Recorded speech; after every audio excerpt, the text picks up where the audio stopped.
Okay, can you hear me? Yep, I can hear you, Mayor.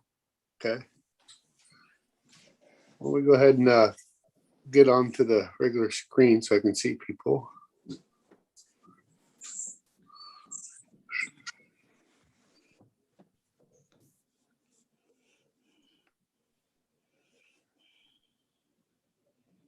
don't see Councilor Morton yet.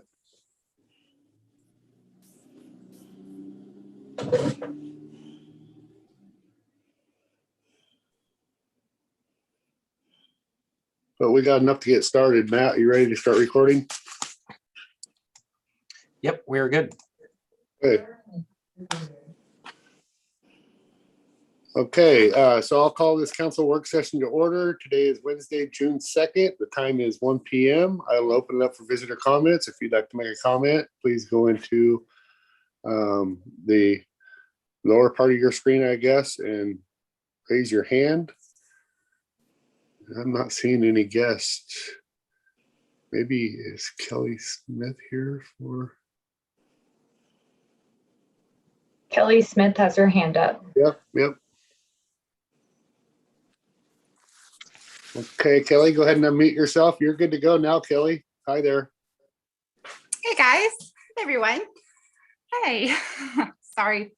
It's been a hectic day, so I'm running around, but I'm glad you guys are organized. My name is Kelly Smith. I am here as a parent today, but I also want to say as a St. Helens School District board member, thank you for the partnership with the Parks and Recreation, and our leader communication has just been fabulous, and we really thank you all for that support. As a parent today, I wanted to talk to you guys about prom. We are going to do a prom for the St. Helens High School students. It will be on June 19th at 7 p.m. on the waterfront. We're hopeful that possibly, actually, I want to thank Shauna for that. They're helping us to get things quickly organized with this location and having the city waive those fees, and she's just been on it. So thank you so much to Shauna and with the Parks and Recreation too. So we're hopeful that there is possibly some financial support available. We have a rental and decoration fee of $650 and a dessert table fee of $350. And the parents are doing all the prep work and the setup and tear down, and we are going to be chaperone also, but we would like to ask if any of you are available to chaperone, that you would also join us. I would love to, but I'm actually busy that night. I've already have pre-arrangements for the 19th. Well, we will take all that we can get. So I know that we were just talking, Kelly, our last meeting about an application, but I think this one's a little different because these kids have suffered for COVID for quite some time. I don't know how the rest of the council feels on this, but we could probably definitely help out with a little bit of that cost. It's not a huge ask. It's not a non-profit. This is our school district asking for help. I'm in support of it, but I am curious, what do you guys usually do for funding for prom? How do you usually fundraise that money? So normally it would be like all year long. They do, just events throughout the year where they actually are able to establish an activities account. And that just isn't there this year.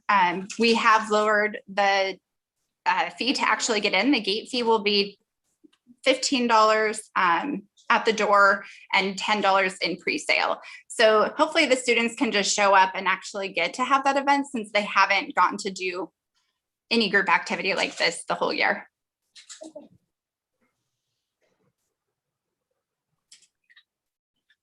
Other counselors? What are the fees and all, I mean, that they would have normally been charged for, and what was their value? So normally it's about $75 and they're going to Portland at a hotel, not really hotel, but like downtown in their big entertainment area. It'd be like a wedding rental. The students are doing their own DJing this year, so that is not going to be an expense. There's just quite a bit that has been cut and we're just kind of making the best we can. Okay, sorry, I didn't answer. Thanks. I didn't ask the question correctly. I'm curious. You got the city forgave certain fees, and I was curious how much that amounted to in terms of. I think you mentioned Shauna helped arrange for us for the facility usage permit, so just the location. I'm not actually sure what your cost is down there to use it, but that was waived. I want to say it's like 50 to $100 or something like that, right around. It's for the park, but they also were able to close down the Strand Street too, which is just it's an application with a very minimal fee to do a street closure. Yeah, and What is your total request amount for today? actually we kind of just put them both out there. So if you want to do a total, or maybe you would pick one. So either the rental fees or the $645, or the dessert table could be sponsored for the $350. Okay. Council President Morton, just so you're clued in, Kelly's here from as a parent and also a school board member, but mainly as a parent, and asking on behalf of the seniors this year, well, all kids actually, to have a prom downtown on June 19th, and is asking us to sponsor either the dessert table or pay $624. The dessert table will be $350. I told her we do have the application that we were talking about when the Cub Scouts came in our last meeting, but I think this one's a little bit different and needs more of a speedy. These kids have suffered through COVID for a couple of years now, to be honest. You know, it's a little bit different than the ask of the Boy Scouts in Halloween Town. So if you want to unmute yourself, Doug, I can see you talking. Blah, blah, blah, blah, right? I see, I like this whole thing about a dessert table. I've managed quite a few of those throughout my lifetime. I'm all in on that. And she is looking for chaperones if you're not busy on June 19th, Council President Morton. I know you're familiar with chaperoning, being an ex-teacher from Roosevelt. Without a doubt. Hundreds of those, hundreds of times. I'll have to check my calendar, and if she could give me a call, if in need, yes. That would be awesome. Thank you. Councilor Topaz? One of the things I've seen in other towns for prom night, Mothers Against Drunk Driving used to sponsor some of these things. Do we have any sponsors that are helping you or on this besides asking the city? Actually, so the mothers and parents will be spending a lot of their own funds. So anything extra we are ordering on Amazon. I mean, we're definitely spending money to make this happen that we're not going to get recouped at all. There are some videos that have some money in it, but also that fund, they didn't have the chance to do any fundraising either. So it's just kind of, there's no funds right now in this account. So we don't have any other groups helping this is the real question. Yep. It's just basically parents. Correct. Okay, thank you. So I like Council President's recommendation of the dessert table, which isn't all of it, but I think we could just go ahead and either do a yay or nay now. So either a thumbs up or a thumbs down. Thumbs up. Thumbs up. Thank you guys. Thank you, everyone. Right. Yes, we'll take that out of council funds, but we'll support the dessert table. And if anybody wants to chaperone, give Kelly Smith a call or Scott, or maybe even you could probably even go through Shauna. And Yes, she would absolutely. relay it. Yep. Thank you, Kelly. Thank you. Yep. Okay, other visitor comments. I am not seeing anybody. Everybody that is on here looks like they are either with the city some way. Okay, so our first topic is Planning Commission Annual Report. Jacob Reichen. Yes, I am here. The Planning Commission is unusual in that there's usually not someone who is desiring to present these.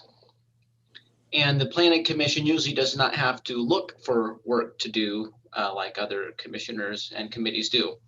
So this report covers June 2020 to May of this year. And let's just cover some very basic things that I'm sure will excite you very much. Starting with number of meetings. This last 12 months, they had 13 meetings. And if you know, there's 12 months in a year. There was one extra meeting there. So the Planning Commission worked extra hard this last year. The number of public hearings compared to the previous year, 19 versus 18, so that's been pretty constant.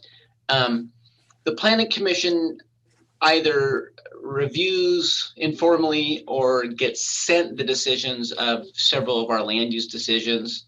And last year they got 50 of those. The year prior they had 66. So a slight decrease in some of the current planning files that they've seen. But and to no surprise to all of you, the discussion items and workshops are up 16 from 11. I'll just note a couple of these that the Planning Commission had a bite of, most which should be familiar to you, the urban renewal amendments.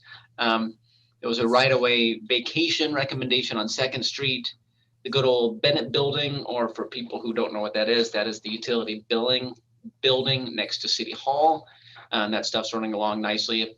The code amendments that we've been working on a lot over the past 6 months or so.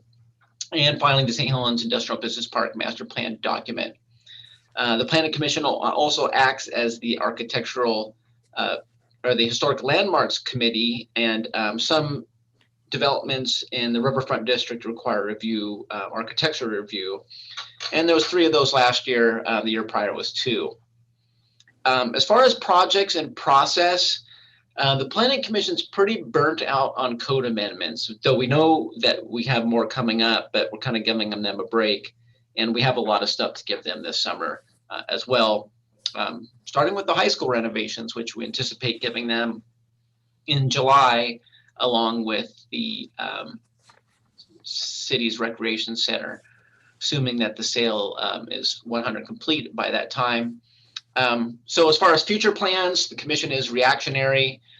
I'm sure they won't be bored. And the final question is, what can the council do to support the commission? Last year when the commission discussed this, they thought that an in-person work session with the council would be a good idea. And the preference would be in person.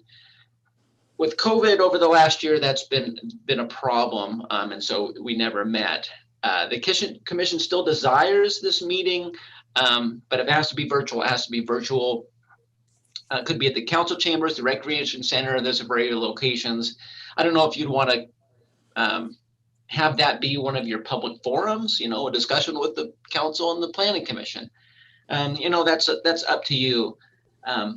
But a gathering of the council and the commission seems forthright given everything that's going on. And that's what I got. Okay. Any questions for Jacob? No questions, but as liaison, I hope that we can, as much as possible, arrange something that would be in person, just like when we have our council retreats, because I think that face-to-face, even if it's maybe at a distance, would facilitate that. So I don't, if we were to do that, then in one of our public forum on the Wednesdays, I know we're still having the trouble with the technology with the audio, but I think I'd really like us to look at having an in-person meeting with the commission. I'd support that also. Maybe we could use the rec center.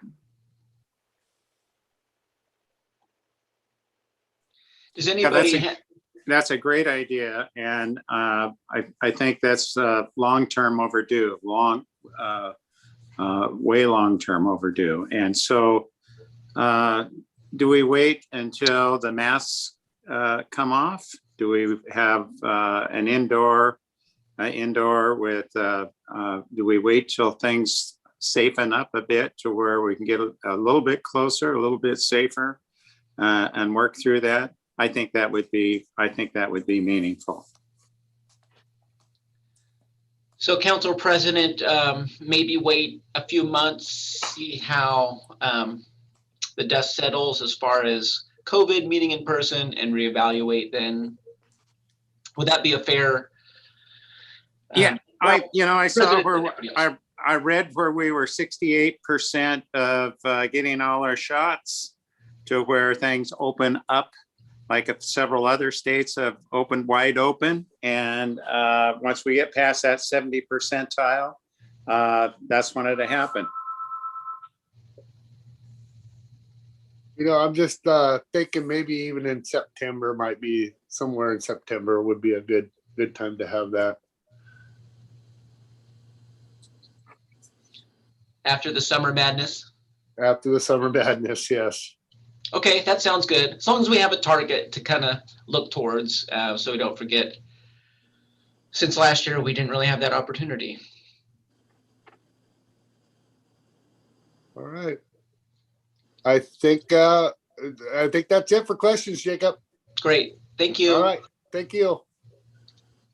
Okay, our next item on the agenda is police staffing discussion with Lieutenant Hogue, Joe Hogue.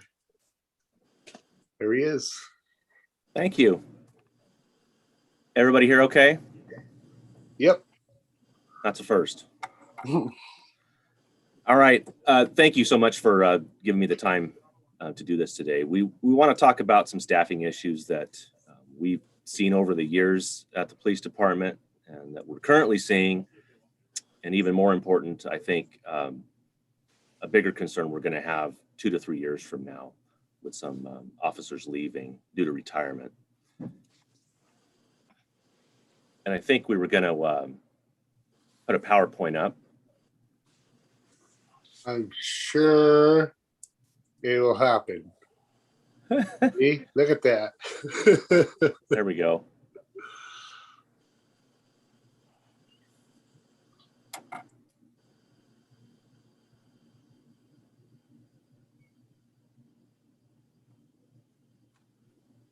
Okay, Joe, we got the face there, so. Okay, can we do the next slide there?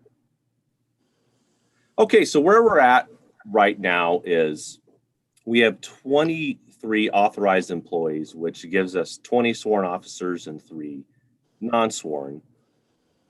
And that's been really tough to be able to give 24-hour coverage, to give the minimum staffing of at least 2 officers on, and to really fulfill the requirements of expanded training, required training hours.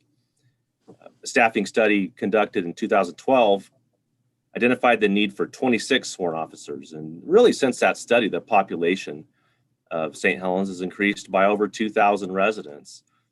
Of course, our call volume has increased and the complexity of our calls has gone up as well.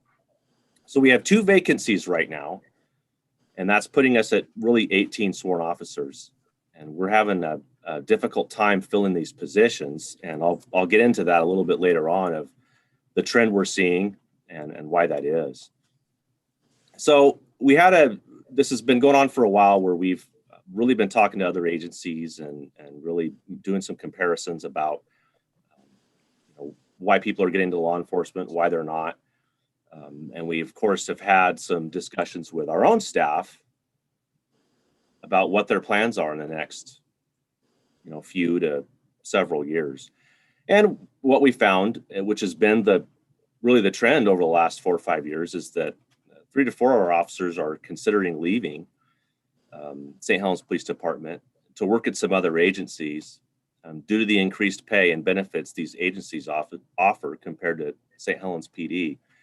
Used to be that you could switch agencies and make a couple $100, more a month, and it's turning into where people are leaving and making $900, $1,000, sometimes even $1,200 more dollars a month. Then beginning in 2023, St. Helens Police Department will lose 6 officers to retirement. And so we're in a decent place right now in that we have all of that experience. But once we lose these people, then, you're having a lot of inexperienced or experienced people walk out the door. So in the last 22 years, St. Helens PD has lost 35 officers to other agencies. Some of these have been, people not passing their training, but oftentimes we've lost some very successful officers really because of low wages. And just in the last little snapshot of the last 30 days, our officers have been recruited by these agencies that you see on your screen. In fact, I was speaking to one of our officers and he got a phone call right in front of me from one of those agencies recruiting him over the phone. This is happening at training when we do get to go to training and other agencies are there. The command staff is, asking our people to come over. It's occurring on calls when we work with other agencies. And I've even seen it happen at award banquets when an officer of ours got an award in another jurisdiction and they were recruiting him hard. So it's kind of gotten almost shameless at this point of getting lateral officers and getting good officers who can come in and immediately work for your agency. And make no mistake, we want to do the same thing, and we have done the same thing. But when we've done that, what we've found is most of the officers are telling us, well, hey, I can't take a pay cut like that. I can't take, I can't justify $1,000 a month less. So over the time that I've been here, we've experienced a significant reduction of police applications. There were times in the past where we would receive 200 applications for even one position. And it was hard to get, into this job for a while there. And one thing I want you to think about is an eligibility list. And I'll come back to that. But when we receive only 20 applications for our last police officer opening, that's when it really, the trend is just continuing to go down, and it really has us worried not only about the present, but about the future as well. And it's not just police department positions. In comparison, when we posted for clerical staff, non-sworn positions, we received over 70 applications for that. So we understand that the anti-police sentiment and police reform are adding to the challenge of finding qualified applicants. This is a national problem, and I think everybody realizes that. But that also increases the need to keep our current officers, and as well as attract officers from agencies where the community does not support them. So just a little bit on what it takes to get a brand new recruit officer. It takes an average of 52 weeks from the time we advertise for a vacant position until the new hire has graduated from the police academy and field training and can work independently as a full-fledged officer. Of course, the training doesn't stop. They're still considered new, and it takes a few years, to really get comfortable. On average, the city has spent or will spend $120,000 to recruit and train a new officer. Taxpayers have spent over $4 million to fill vacant police officer positions. I think the change needs to be made to where we can focus on retaining officers instead of replacing them to be more fiscally responsible. Just a little bit about stuff we've done to combat this. We at one time I mentioned we had 200 applicants, and then it, of course, it goes down to 150, and it goes down to 100. And In 2013, I think we were maybe getting 60 applicants, and I started getting concerned then. So I created a reserve academy to really train our own entry-level people. And at the time, it was great. It worked. We were able to hire full-time officers from that. So you go to, what has worked in the past and what you're comfortable with. So I tried to do that again last year. In fact, I partnered with Hillsborough Police Department to run a much more robust academy. So I opened it up for reserve applicants, and I got one, which isn't too surprising. I guess the public sending the message is, well, if you're going to have a reduction in people who want to do it as a job, you'll probably get a reduction in people who want to do it for free. So, we did what we tried in the past. We added a housing incentive that you might recall, to where we were going to give officers up to $25,000 to use towards a mortgage, to buy a home. And great intentions, but what we found is we're trying to recruit certified officers from the metro areas. Most already are established, and perhaps that particular incentive wasn't enough for them. So if you look at our current recruitment rate, and if we need to hire 6 officers in, say, a year, you are not going to be able to do it with a pool of 20. It's been difficult to find one. And keep in mind, over the years, about 1 in 3 recruits don't end up making it. They either don't pass the academy, or they don't pass field training.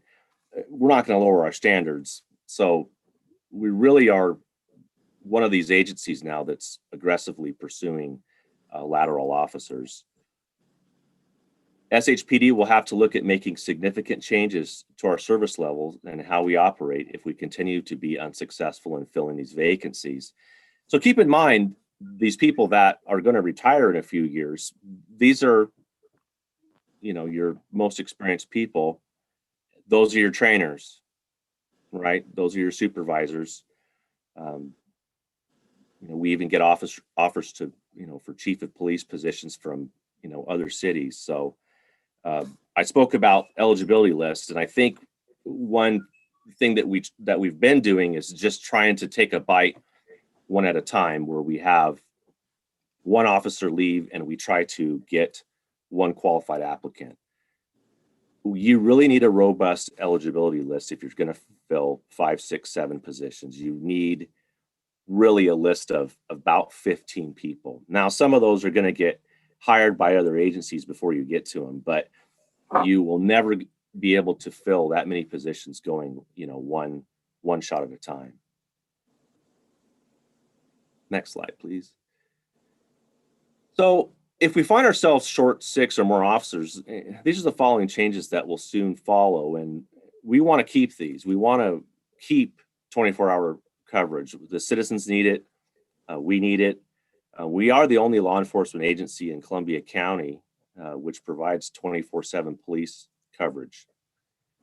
One big thing that we've really added is detectives, and we don't want to give it up. The complexity that I spoke about of these cases, this day and age, with all of the evidence requirements, we need specialized positions, which is a retention piece in and of itself. Our patrol schedule would have to be altered. Right now, we're able to work a combination of a shift that provides for overlap to better utilize our best police services. And it also adds, hopefully, a little bit of decompression time for the officers too. Going away from that schedule will give us improper supervision, which I think we can all agree this day and age we need more of and not less of. The case management has to be thorough. An increased number of officers applying to different agencies for better pay and less work stress. That's some of the feedback that we've received over people that have left is, well, look, it was mostly because I made more money, but I don't have to work as hard there. Other people they're on the shift with me to take some of the work away from me. failure to train at a required state level and much less at the level of best practice. This week is a prime example of that. I made mandatory training for child abuse and elder abuse a few months ago. Looked good. The schedule looked fine. Since then, we've been hit with an injury. We've been hit with COVID, and we just don't have the proper staffing level to be able to pull that off. It's not a statement that we don't want the training. What you'll find is our officers want more training, but we are hindered by our short staff and the schedule.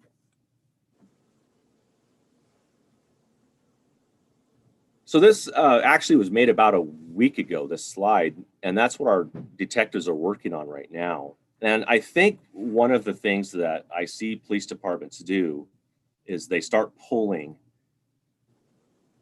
investigators from these units and putting them on patrol. And doing that a little bit is okay sometimes, but as you can see from the list here, which one do you not want to work anymore? And that's kind of, what Chief Greenway and I have discussed. We just can't really pick one or pick several that we don't want a thorough investigation for. And actually, like I said, this was a week ago, and that's grown by 2 significant cases. One is going to be, take us across state lines, which of course takes time. So in closing, I think that the police department has done a lot of, working with what we have over the years. We've tried different ways to recruit, tried different ways to retain, and speaking with, other agencies and our current staff, it looks like we're just really behind on the wage comparison scales.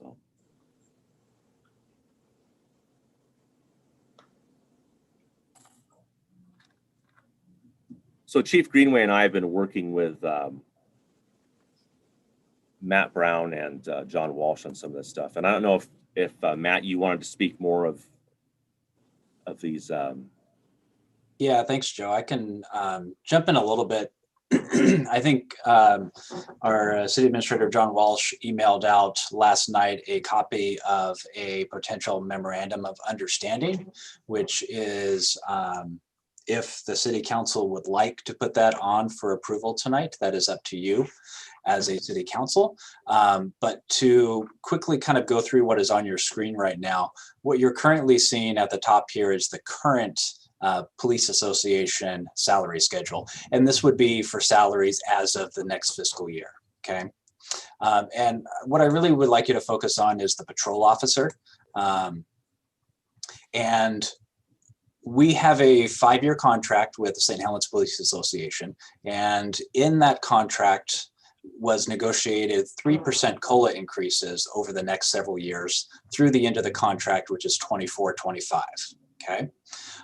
And that was given out of a very good faith effort of the city to give an understanding that we understand police officers are hard to come by. We value you. We want you to feel appreciated. We understood at the time when the contract was done that we were a little bit under salary ranges for our comparable cities. And so the 3% over the next 4 or 5 years was in anticipation of us getting at least closer to that goal of being more, like Joe mentioned, attractive to lateral officers and other officers that are also applying at places like Hillsborough, Beaverton, Portland, Port of Portland, and all those other places.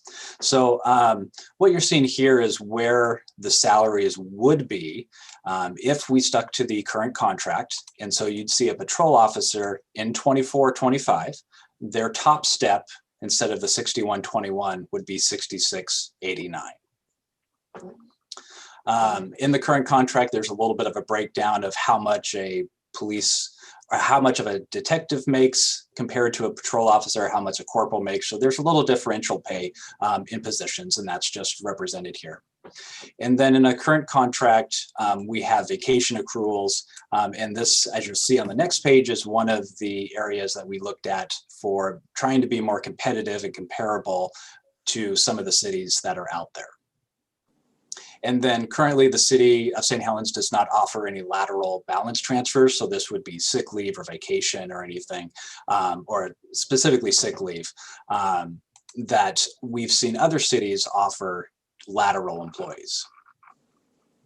So what I worked with Joe and Brian and the union members with is a proposal of a new 9-step schedule. This is very similar to what is on the budget document and approval for tonight's for the unrepresented employees. And you will see that the patrol officer top step would be $7,100. And for comparison, you can look at this chart right here of where currently St. Helens is, where they would be in the new fiscal year, where the proposal is at 7,100, and you can see the other cities. So you can see next fiscal year, if you decide not to do anything tonight, St. Helens will be about here in our comparable cities that we look at. So kind of the lower middle part. And you can see the tops 72.51, 71.99. So right around that 71, 7,200 mark. And so the proposal that we have for you with the memorandum of understanding is the $7,100 as a top step. There is obviously a financial impact to the city of St. Helens, and that's what I'm here to make sure that you are aware of.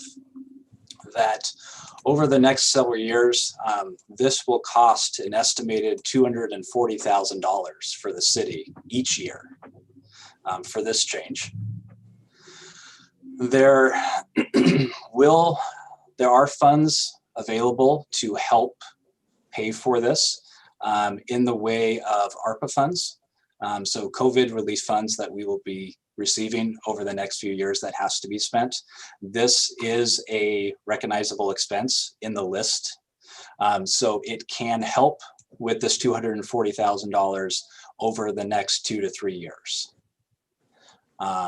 If the city council were to move forward on this, we've had some long conversations with Brian, Joe, and John can also chime in here. This obviously puts a burden on the general fund, and also thinking about how much of the dedicated revenue that is in the funding plan that is already taking money out of the general fund for the new public safety facility. That is also something to take into consideration. So what we've talked about internally as staff is if you were to move forward on this type of proposal, it would definitely tighten our belts at the city. It would mean that the city needs to be a lot more strategic in choosing what departments are going to get potential new hires in the future years. We've talked about adding positions, whether that be janitorial staff, IT staff, a city planner, any kind of other new positions that may come up throughout those years and other ideas that may come up. So it's going to mean that the city needs to be a little bit more stringent, a little bit more strategic on hiring those positions that are definitely within the general fund, because this is $240,000 a year, plus about the $400,000 revenue loss of dedicated revenue for the new public safety facility. In essence, can it be done? Yes. It just means we have to tighten our belt a lot for the city of St. Helens. A couple of the other changes that have been identified in the memorandum of understanding is the vacation accrual. We have increased the vacation accrual here to a tiered method that is very similar to what is seen in the city of Hillsborough and Beaverton. We've also updated the differential pay between positions.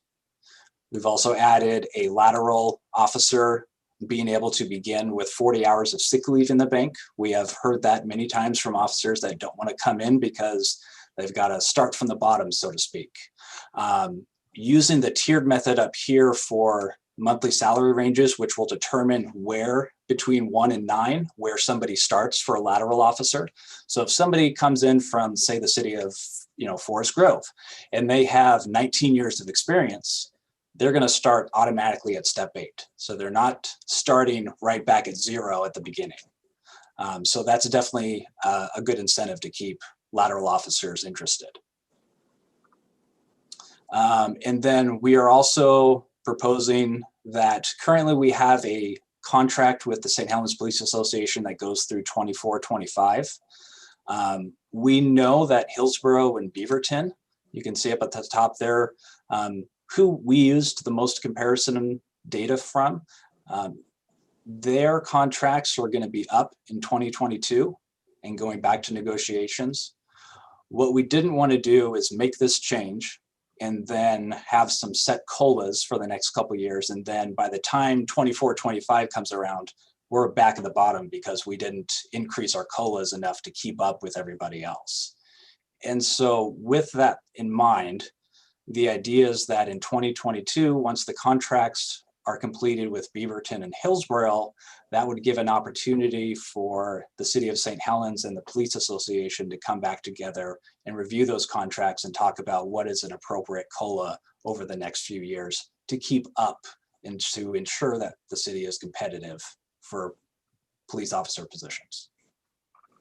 I'm not sure if John or Joe wanted to jump in and mention anything else that I've forgot. Well, you really did hit all of it. I think if you look at who you're trying to attract, you're trying to attract that 4 to 6 year officer. That officer has some vacation time, some sick time on the books that they're having to give up. And we're really not inventing this here. What most of the metro agencies are doing, or it's the wage, it's putting time on the books, and then the signing bonus, and it's working.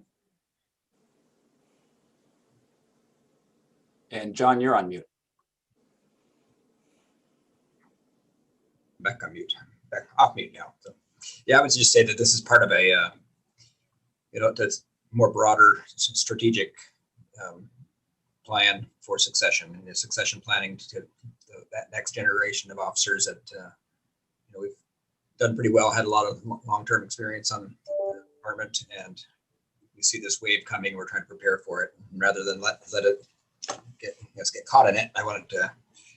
We've been working together to find solutions to do that. And what the obvious answer is, the common denominator through all the discussions is just closing that wage gap, offering competitive benefits to other organizations, and reducing the reasons why somebody would want to leave, and make them feel good about staying too. So.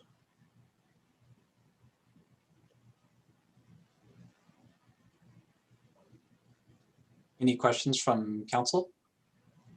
I have one. I'm following a comment that Johns Hopkins made when he started the university. And it was asked of him, how does he get good professors? And he said, pay them. If you want good people, you got to pay them. And I see a nickel and dime operation here. I don't see an attitude of the city of trying to get really good officers by having really good pay. The other thing that I know is if I have a good police department and a good Department of Education or school system, people want to come to my town. So as an investment of good officers and a good school system is the way I build my town. Now that's beyond this nickel and dime operation that we're discussing. I also know we blew $900,000 from an engineering project in the Godfrey Park that went belly up.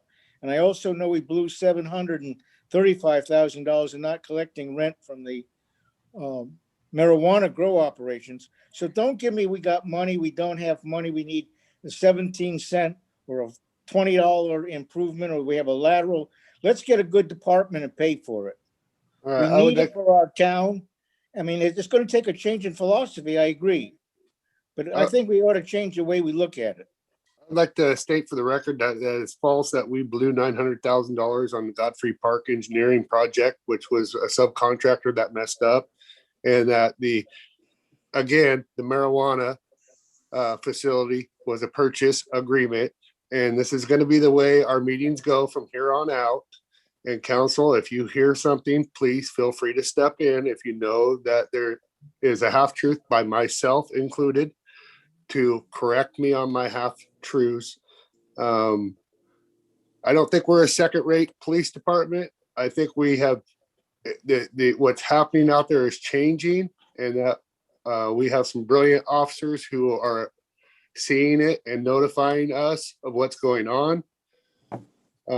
My concern would be that we have two major entities here. We have Public Works and we have police. And if we could, I know there is a thing called the special or a Public Works fund for future things that happen within our urban renewal. As long as we can utilize that tool in our toolbox down the road and people aren't opposed to it, I think we could make this happen.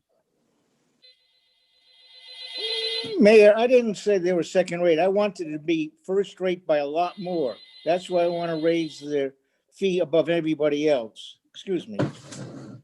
Officer Hoag, do you believe that these increases will be effective in recruiting and retaining police officers? I do. I mean, you know, we just have been limited by it. We had an officer go to training at the coast, and he told me that there were several, you know, officers from a large metro agency in Oregon. I'll put it that way, and asked them, you know, hey, come over here and have reduced stress. And the first thing out of their mouth is, well, what do you pay?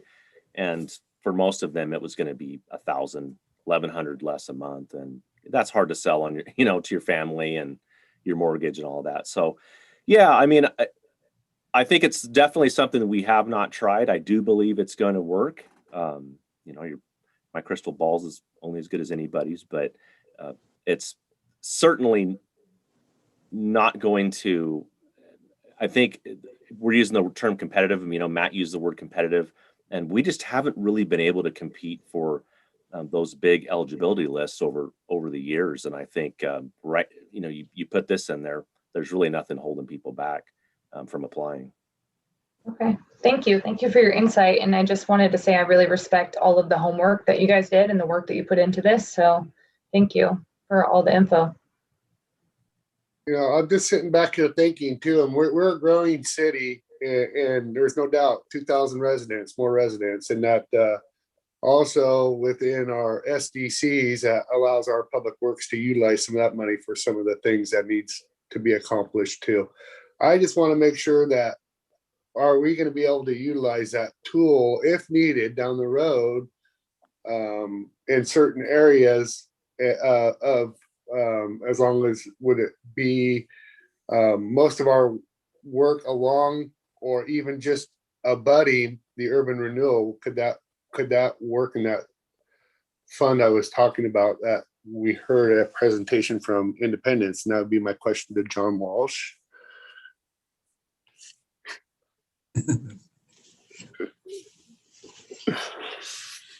Because we have two entities, John. We got Public Works and we have police. Those are our general budget. And your question specifically is what then? Well, specifically would be in projections of SDCs and that moving forward as far as funding parks and stuff. As long as we continue to grow, we're going to be okay. But if we have a recession, a recession, which nobody likes to hear that word, and are we going to still be okay within our would an urban renewal be a safety net as far as a Public Works fund on some certain projects that met the criteria down the road?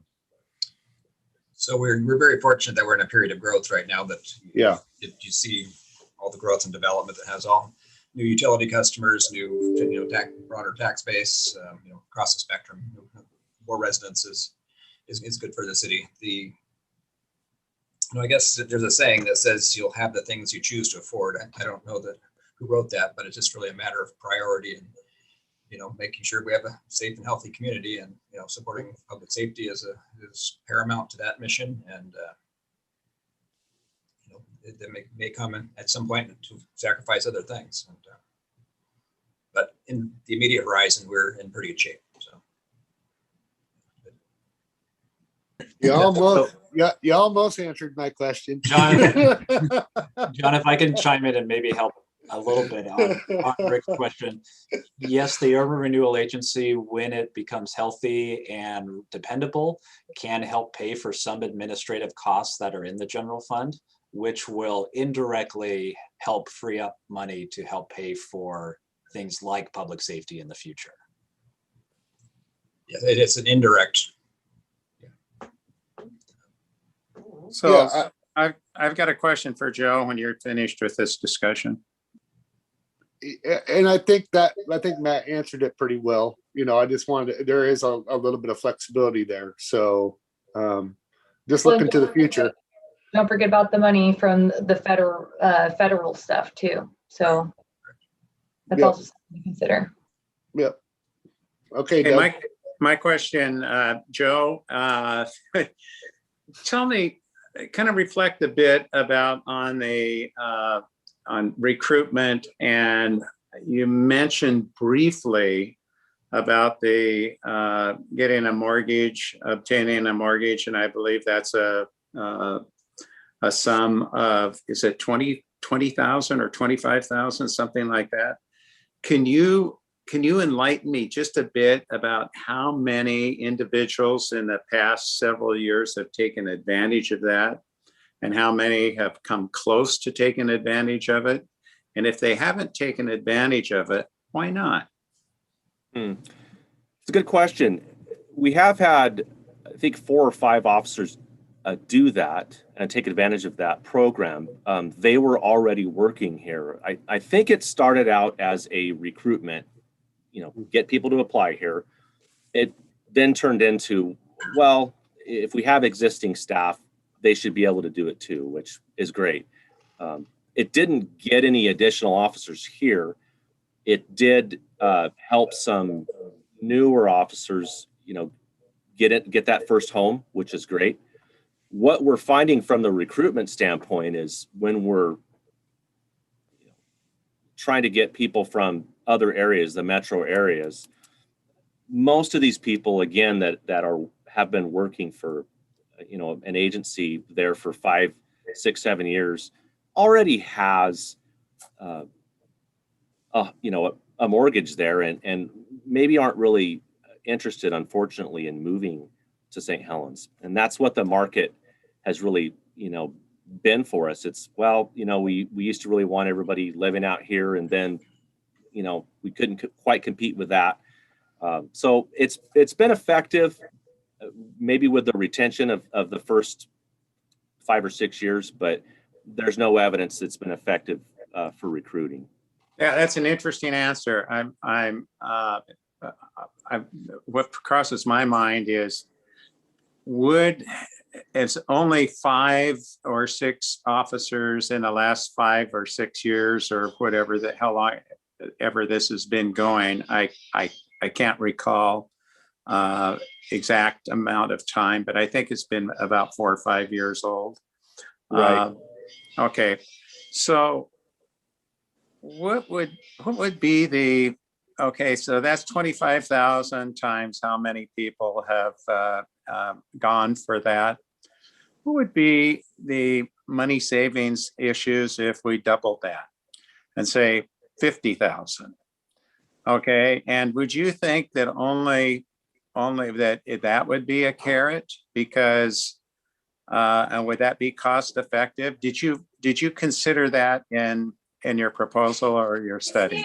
And I would think that I still think that might be an incentive, because I think the most important thing in recruiting is getting people here who are working at another city, and a lateral move. I think that is the smart recruitment, and in many ways, in terms of experience, in many ways in terms of our financial stability as well. I mean, I just see it as the experience, and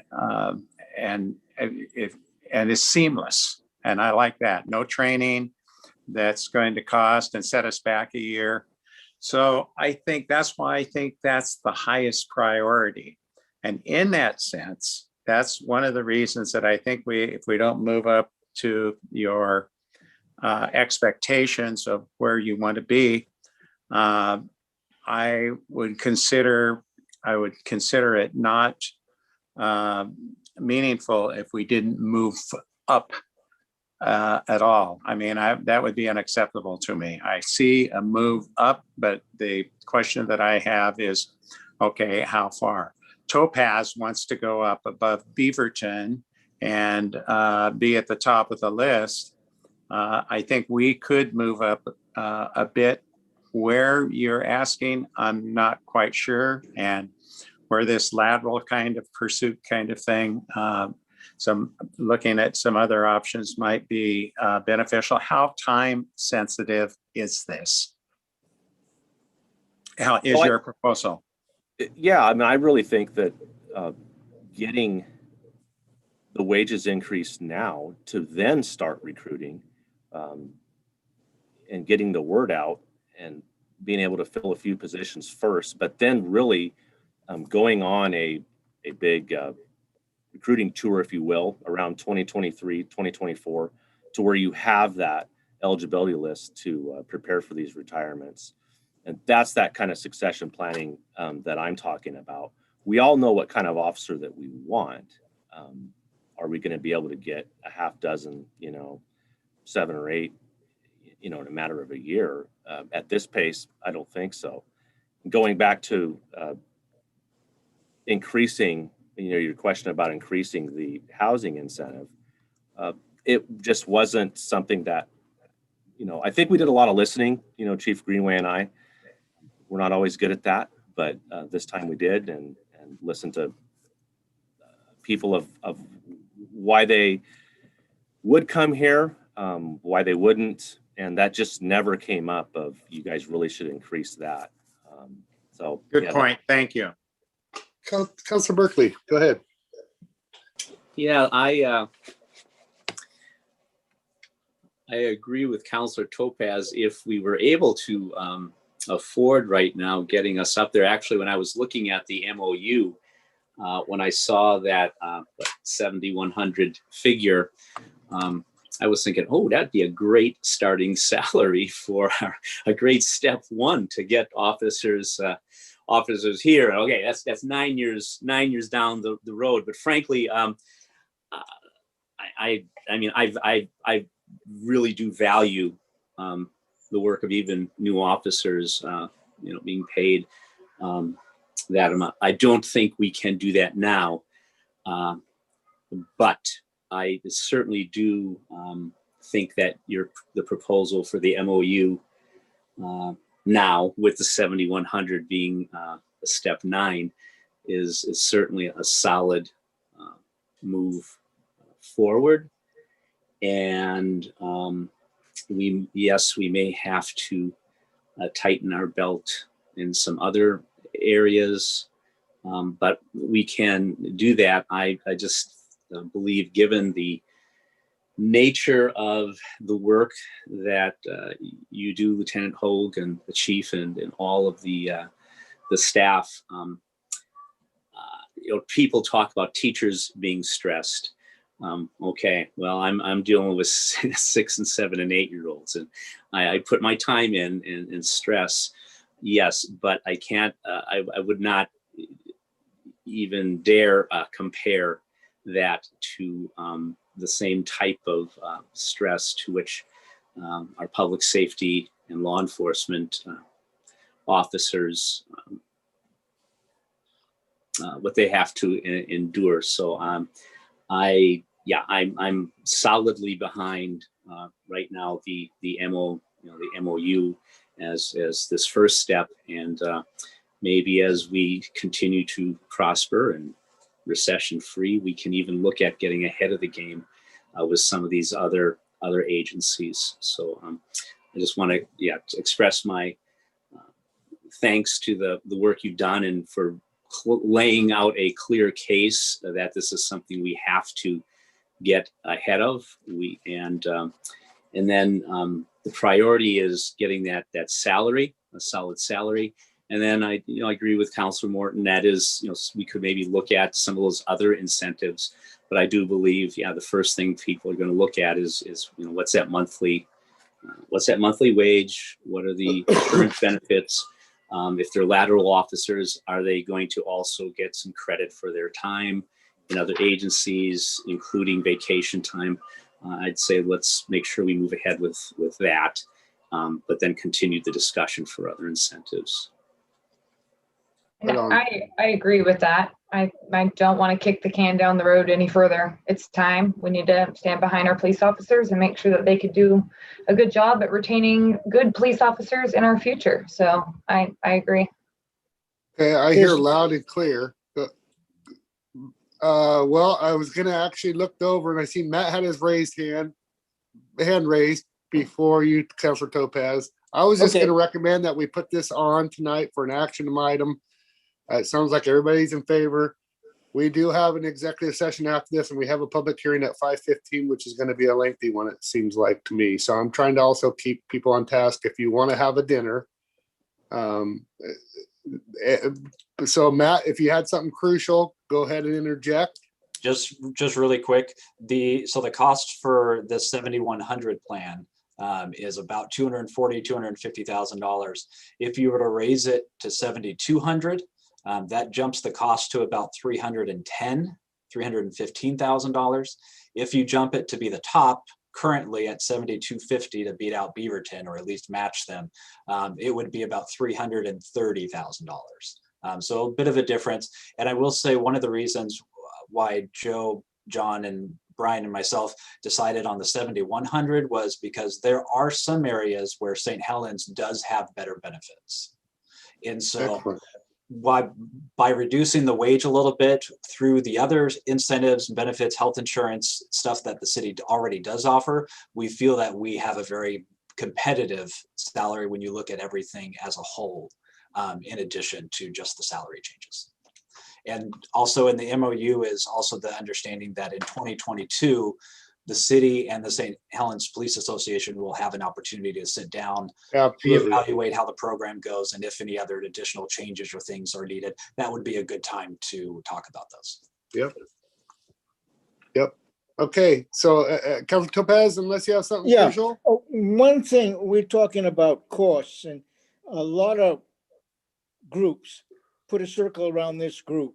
If we put a circle around how much it costs each citizen in the city of St. Helens, not what he pays in taxes, which pays the police salary, but what he pays for auto accidents and the things that happen because we don't have police, it may be that the cost to the individual citizen, not the city, is a lot higher without having a super police department. So when you talk about costs, kind of look at the effect of the police department on the average citizen. Does he have auto wrecks? Does he have people in his driveway? That costs them money. It's only a few cents per person, but it ends up it's being a lot of money. So I think we have to look at this a little different philosophically. That's what I have to say. It's your turn. Okay, thank you. So we're gonna put this on for an action item later, the MOU that we've all reviewed. I know I have. It sounds like everybody has looked at it. So when we will have further discussion, Lieutenant Hogue, thank you very much. Have a good day and be safe. Tell all the guys to be safe.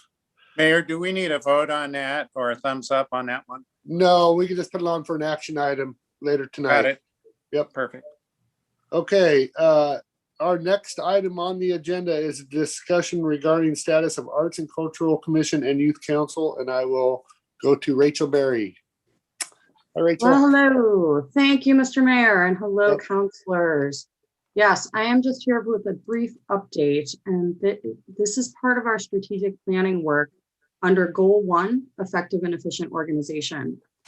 So current activities, we are reviewing Municipal Code Chapter 2, and we've started new member orientation and onboarding for commission and board members. So a brief update on the status of the Arts and Cultural Commission. Arts and Cultural Commission was formed in 2004 and 5. They're currently on hiatus. So in September, just a quick brief history. September of last year, the activities were suspended. There were 3 vacancies out of 7 potential slots. And at that September meeting, I came in to review the code section and the chair resigned, bringing us to 4 vacancies, and they were unable to to do any work.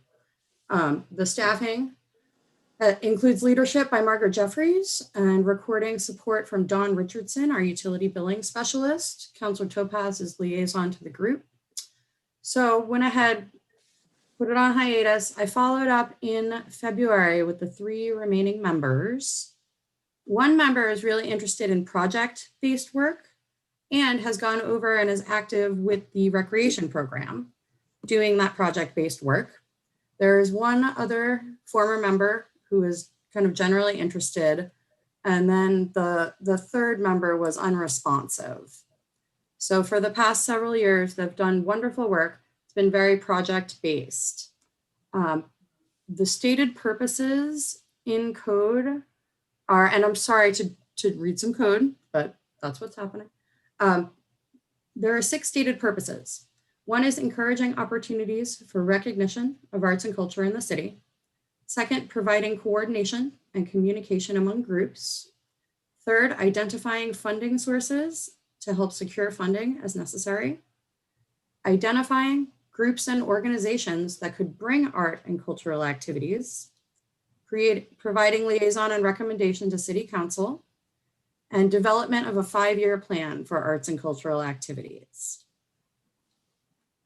Those kind of stated purposes weren't really aligning with the group's project-based work. So this is a really good time to reevaluate that code section. I would suggest, and I would actually call for council volunteers, if I could have probably 2 council volunteers to assist in review of the code section. And also to determine their mission fit. We're in a really different position than we were in 2005. You know, codes, these things come into being for really good reason. And over the intervening years, those reasons change. We want these folks to be doing meaningful service for our city. Right now, we've got a lot of exciting things moving forward, and there's tons of potential. So really, I would like to bring folks together for just a couple of meetings to look at the section, determine the mission fit, and also the organizational fit. As you can see, there was library staff and also utility billing staff assisting. And then to really incorporate the ACC into our next strategic work plan. There's just tons of potential to serve our mission, to serve the waterfront redevelopment, all of our development, and to effectively partner moving forward. So that is a quick update. Any questions on the ACC right now? Hey, Rachel. Yes. While I can, I'm going to edge on in here. Put my name down on that committee, please. Thank you. That's Berkeley. I just want to affirm, I'm glad, I'm happy to hear the proposal to look at that. I was almost afraid that maybe there might be a recommendation, let's push arts away, that it's not essential to our community. I'm glad to hear that, because I think arts is at the heart of our community. And a lot of that I've come to believe in the last year. My daughter worked for the city of Cornelius last year and was instrumental in developing their little Placita pop-up plaza, which included a lot of artwork and things like that. So art is, it's not just a nice frou-frou addition, it is essential. And I'm glad you mentioned the relationship with our development down at the Riverwalk and the waterfront. So I can't volunteer my time right now, but go Doug, you have the, Councilor Morton, you have, I'm glad to know if you're interested in that, and glad, Rachel, that you're moving ahead with looking at the code. Yeah, and folks, you know, do want to be involved in something that serves our city and something that is fun and meaningful. And it's a really great time. I can't say it enough. There's just so much potential right now. So, all right. Then I will go on to a brief update on the St. Helens Youth Council. And this is another one that is in our code. They came into being in 2015. There's some reinvention going on right now. So in 2015, we did not have a recreation program. We did not have a Parks and Recreation department. So those have come into being and are very effectively serving the youth of our community and our broader community in many ways. At the time in 2015 and the intervening years, the Youth Council has been supported by staff. Lisa Scholl was a huge support for that. Former counselors Carlson and Locke were serving as advisors. Membership was open to St. Helens School District students in grades 6 through 12. And outlined in the code, the commission was to have 15 members with 5 to 10 alternates meeting monthly. Currently, engaged youth in St. Helens have the opportunity to join the Youth Leadership Club, which has come into being recently. They are assisting in creating programming for the Parks and Recreation Department and working on community-wide service projects. Also, this will sound familiar. The club is open to young people in our community in grades 6 through 12 and meets monthly. So the purpose outlined in our municipal code, purpose of the St. Helens Youth Council to actively advise the City Council with thoughtful recommendations on issues concerning youth and to assist city staff in considering youth perspectives in its planning efforts. So the Leadership Club is now, they're actively meeting, they're working on projects. They have identified their own projects. They're right now include a fun run, a parents' night out, and some sort of project working with seniors in our community to do media and technology literacy. So really, really fun stuff. There are 15 youth participating, and they're mostly of middle school age. And this, it's shifted a bit from the Youth Council. It seems in practice now that this is a very youth-led and bottom-up organization, rather than that top-down approach of please be a liaison to council and make policy recommendations. I don't know many young people who are excited about making policy recommendations. There are some, I'm sure. So just as a suggested next step, I think, you know, it remaining in code is fine and wonderful, and potentially these youth and the program will grow. And as these youth grow, there may be more opportunity for that council relationship and policy recommendation space. But in the meantime, I think it would be effective for counselors to go to their meetings. They meet Fridays just to get an input of that youth voice and perspective, which was the purpose of the council. Any questions, comments? That is, Shauna is an adept and wonderful leader of this group and has provided me these updates. So she can definitely give you more info. Well, I certainly approve of the shift from the council over to the Parks and Recreation Department, kind of making certain that they overseeing the Youth Council, really making certain that their shift also of a new mission and what they want to accomplish. And I do think that something like reporting recommendations to the council, I don't think as long as the Youth Council has been intact, I don't think they have ever never have done that, that I can recall. So I think they missed the mark on that one terribly. But I really like what's happened lately with this going over to Parks and Rec and the oversight there. So that's, you know, that's my feeling. I think it's a good move. Wonderful. I'll have to I think not totally agree with Councilor Morton. I'm glad that there is that youth leadership group, which is very project based, but I do feel there is still a role for a youth council commission as we have on the books. I was glad to hear that even though we may not have, I'd like to keep it in the code. We continue the hiatus. I am offering myself now that, but only 11 more days with students, and then this summer and I can have time, I would offer myself to assist with that. Would be happy to meet their group. But I do agree with Councilor Morton in that the youth council, it was missed the mark. Its purpose, not by any fault of the youth involved, but I do think that the adult leadership that was provided was not all that it could be. I recall over the years offering to Councillor Locke and to others some materials and other things that I think have resources that can really look at developing those things. So I not wanting to, I think that, yes, it was marked for whatever reason. I'm not wanting to blame people for not doing the best they could or doing the best that they thought they could do. But I think we can bring a different perspective, and that I do believe that there still is a role for a youth council. I'm looking at things from the League of Oregon Cities on their websites, some resources.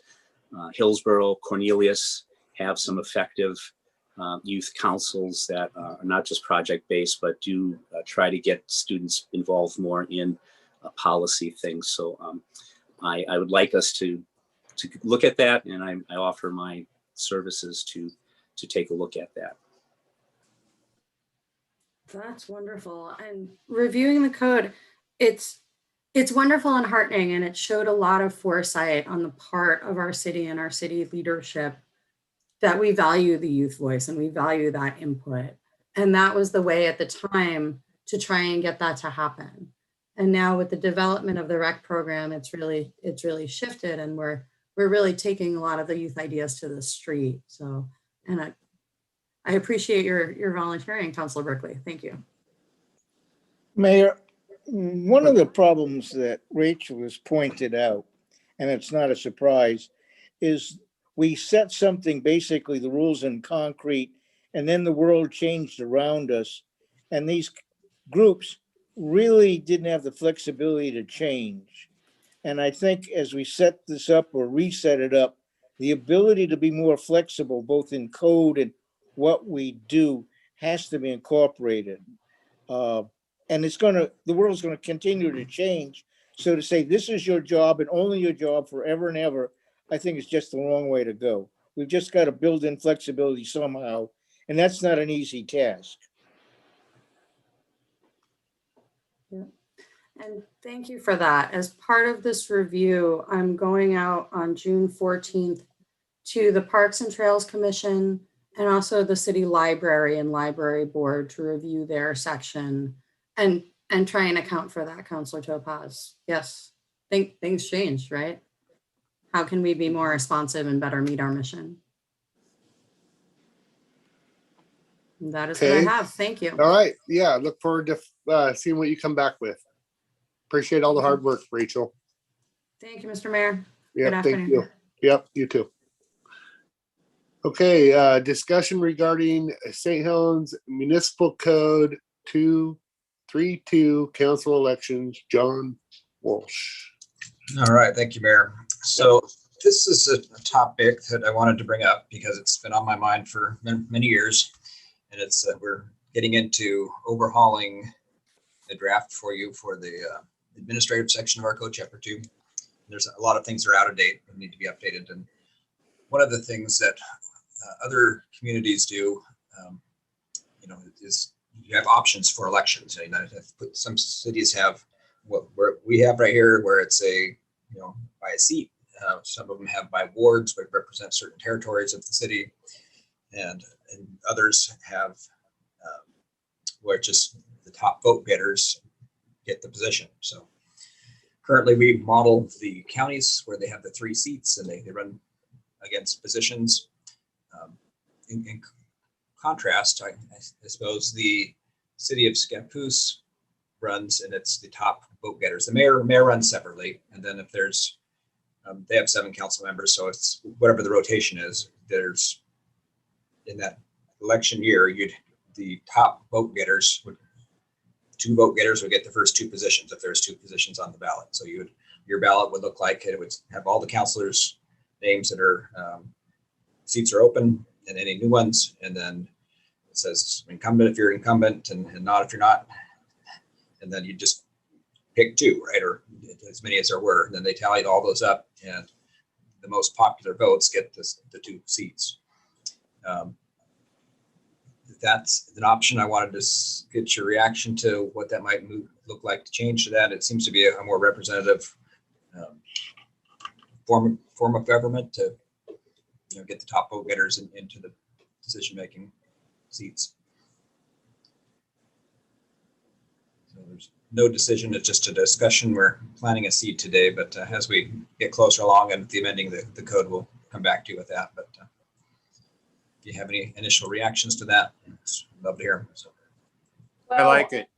Oh, go ahead. Go ahead, Counselor.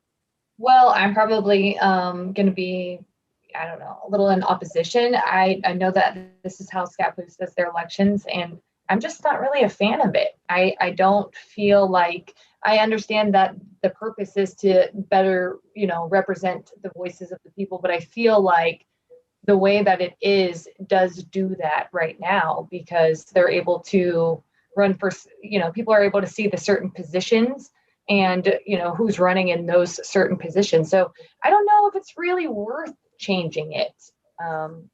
Those are my initial thoughts.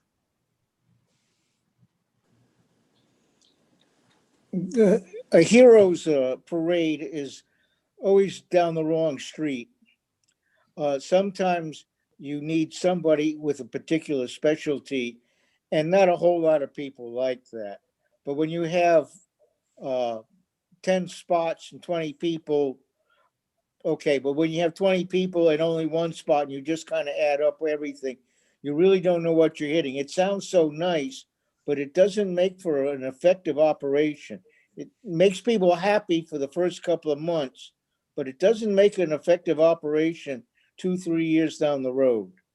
And sometimes happiness and friendship is not the best road.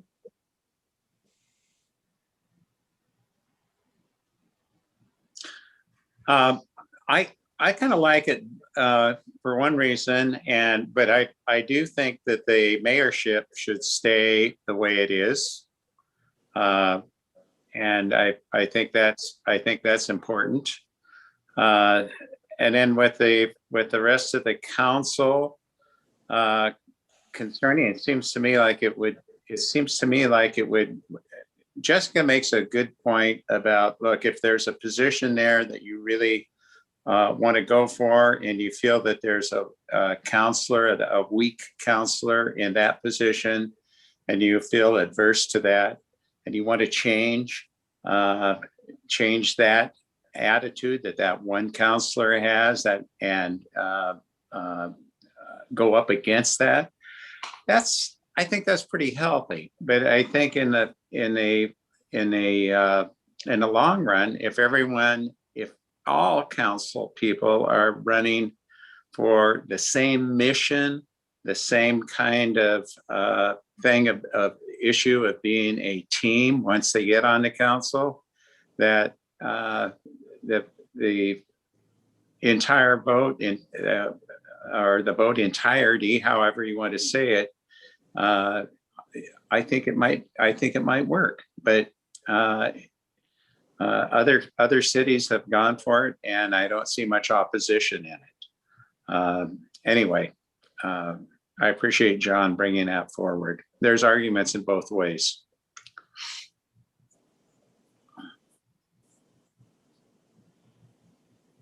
Bring a proposal and work on something and bring it to us to look at, something concrete.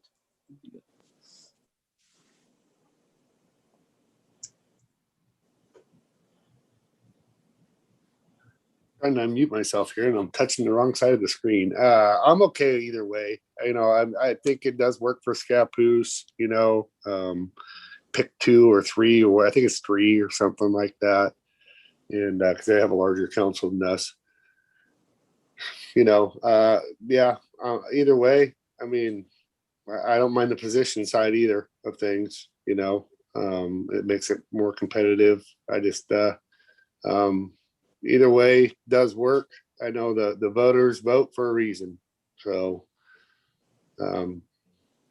yeah, draw something up and let's see what it looks like. You know, pretty much no brainer though. I mean, we know what it looks like. Look at Scappoose. I think that's. I mean, there's nothing to draw up. It's really not so different than the mayor, how the mayor is right now. You have one choice, or you have whoever's on the ballot, and everybody, picks one, right? And and rather than doing that for the seat, that'd be the whole rest of the council one. There is arguments other both sides. I agree with that, but I just wanted to bring it to your attention that there is other ways to do it. There's that cultivating a team kind of environment with the open recruitment has its John, what would be the cost associated with changing that? Like, would we have to put money into changing our rules, things like that? It's just a code change, and it's part of a code change we're already working on. So, not a lot of cost. The election, basically the same, the ballot and all that. I think it would, maybe look into the future, maybe you have two really good candidates for a seat and maybe the other one is highly contested. And maybe those personalities, it was just one issue that those two that are really good people that should be on that, or maybe it's just one issue is why that person's running. Maybe the other two in the other position that are running aren't as strong, and looking to the future.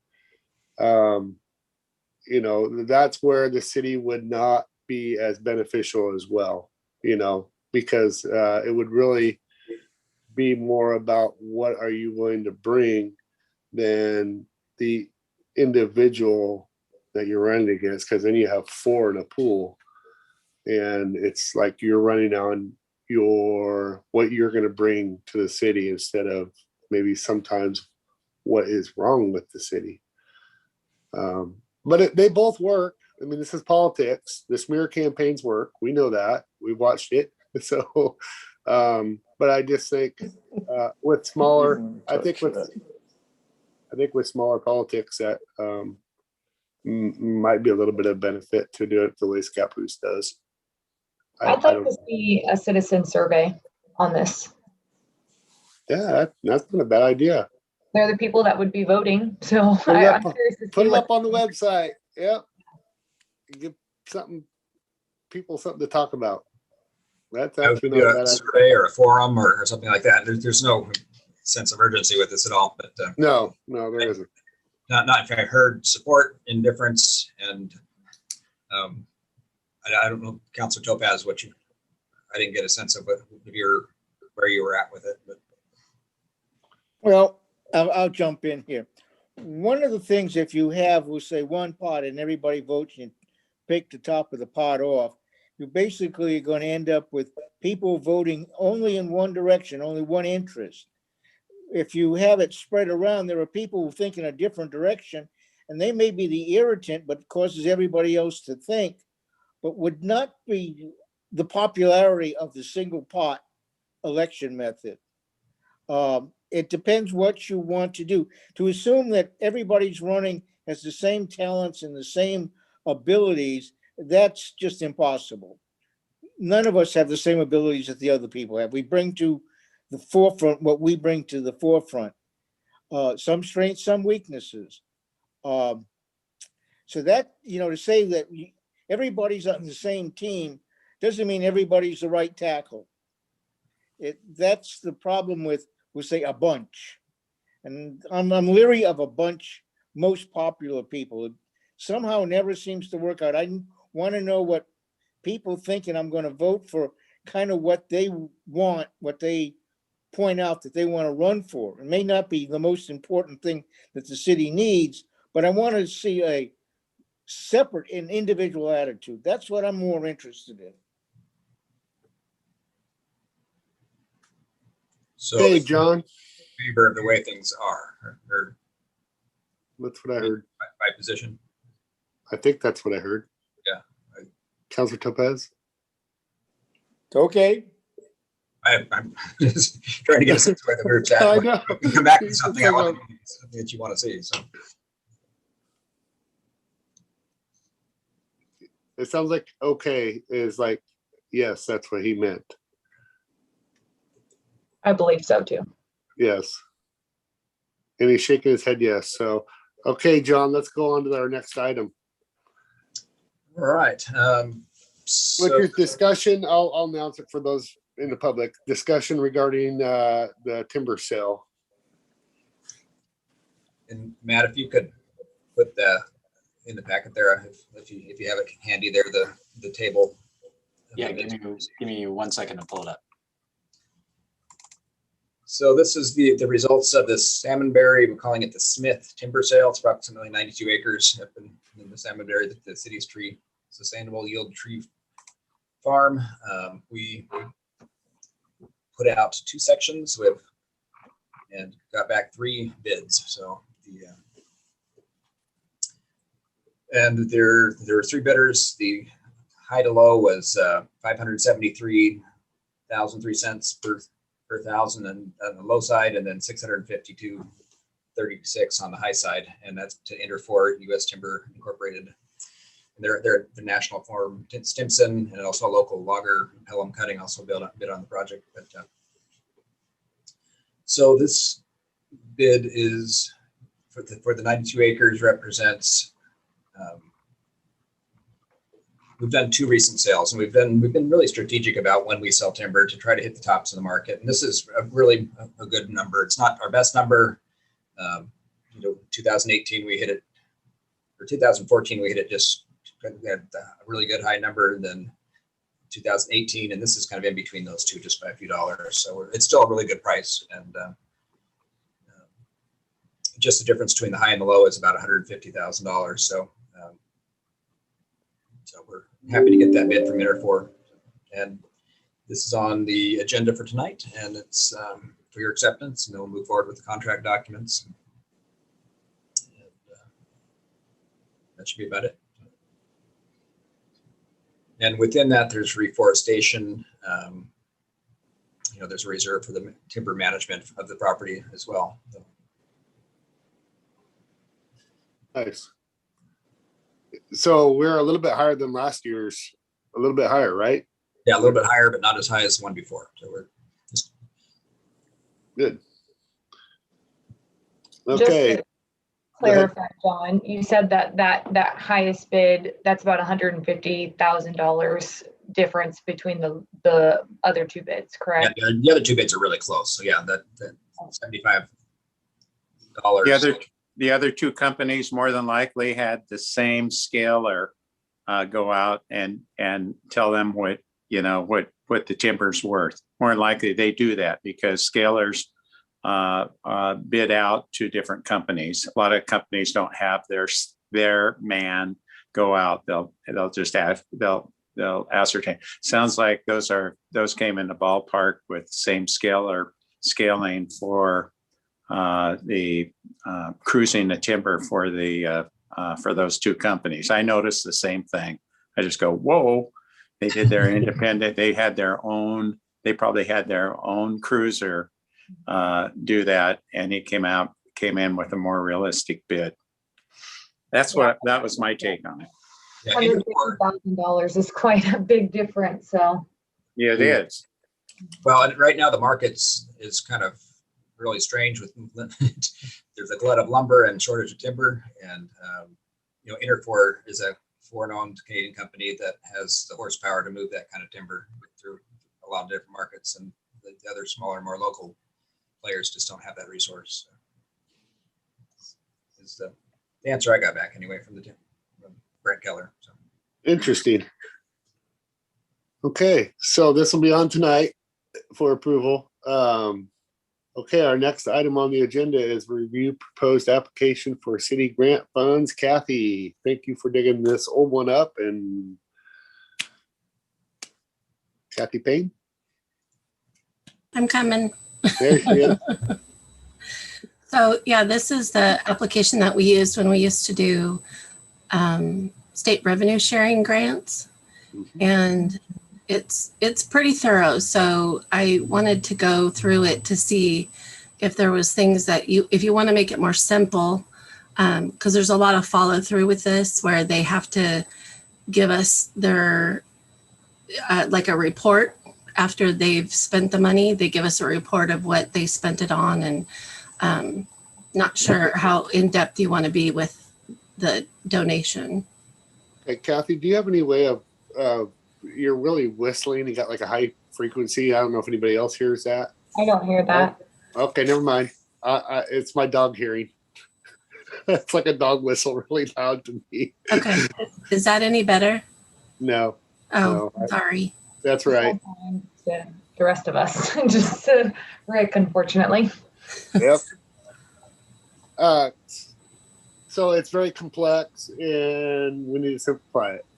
Yeah, that was my thought. My first thought, I took some notes and I just felt like the third and fourth page were a little wordy. And I feel like people would be kind of confused by those pages. So I just was wondering if, simplifying it would be my first idea or thought.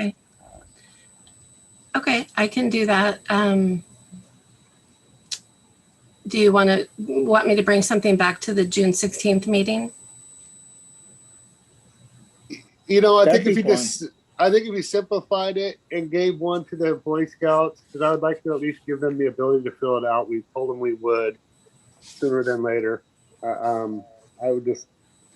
I guess June 16th would be fine. It's still going to be plenty of time for what they have going on. Okay. All right. I'll do that. Thank you. Thank you. Mayor, if I could, Yeah. not so much on the form, but just the revenue sharing concept with the public safety facility. A lot of the revenues coming to the city are revenues that are. Yeah, I think we should Quite- reword that. I think we should reword it for council appropriated funds, not revenue sharing. Yeah, we had discretionary funds for a while, but that kind of got Yep. a little bit of some concerns over that.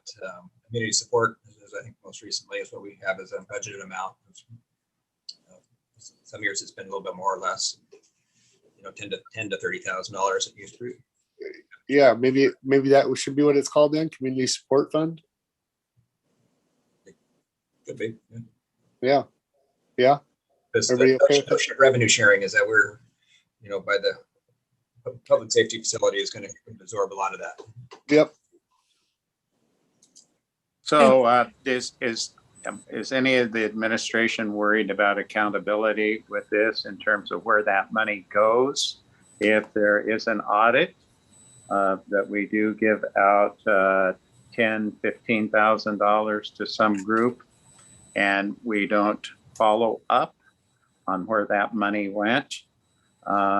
Is there anyone interested in accountability at all, where that money went and what it went to?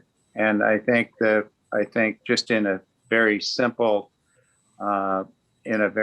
statement that it went to this project and that project, and the cost of this would be appropriate. And that,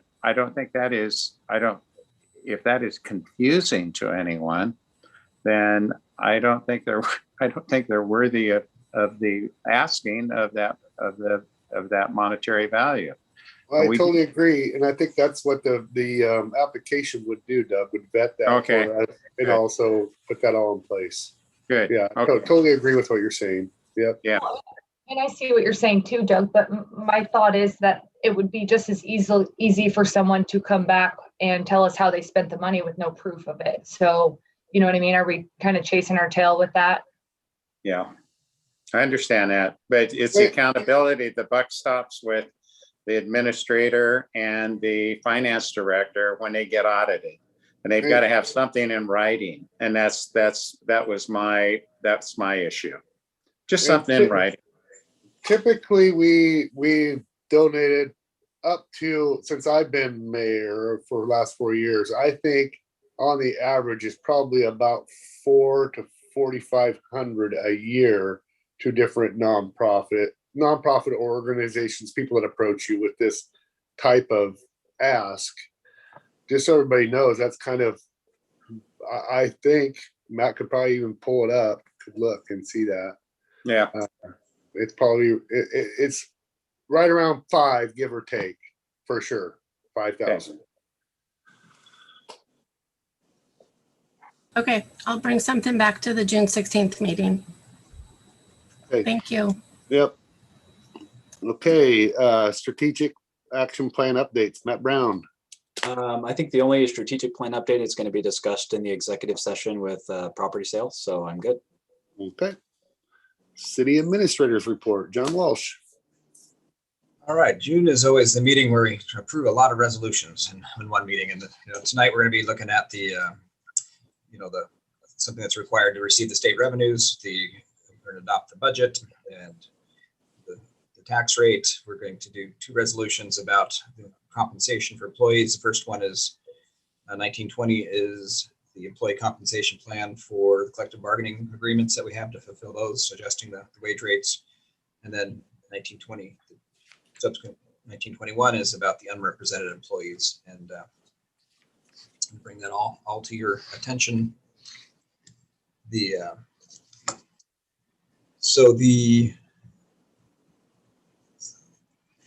Earlier in the meeting, we talked about public forums and topics for public forums. That's something I wanted to keep on your radar at the council, as far as what you'd like to have forums on. They're your meetings. We're not trying to, we have our suggestions and recommendations, but they're really your forums. And the next meeting in June will be about, actually it's on the agenda, the presentation of the design alternatives for the Vineyard property there.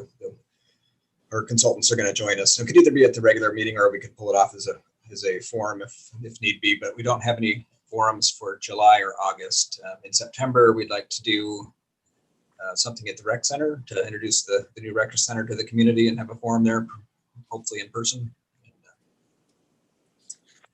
And I guess I'll pause right there. Earlier we talked about elections and having a joint planning commission meeting, things of that nature. That could certainly fill that void of monthly forums if you so desire.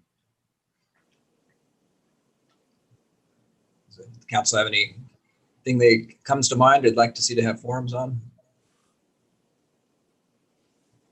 See wheels turning.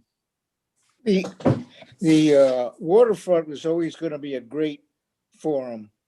What were we going to do with the waterfront, and how big is the waterfront? I have a feeling a lot of people are confusing the whole waterfront with stage 1 of the waterfront, which is mainly our little park around the gazebo now.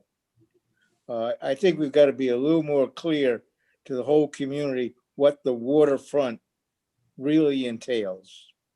So I think that's a better place for a verbal free-for-all rather than the formal thing here in the council meetings. So are you asking, Councilor Topaz, then, are you asking for a concise plan of what's going to happen there, so people can see it exactly what's going to happen? If you are, that alleviates all flexibility as we move forward. I definitely don't want understand that. why people can't, why they have a problem with stage 1.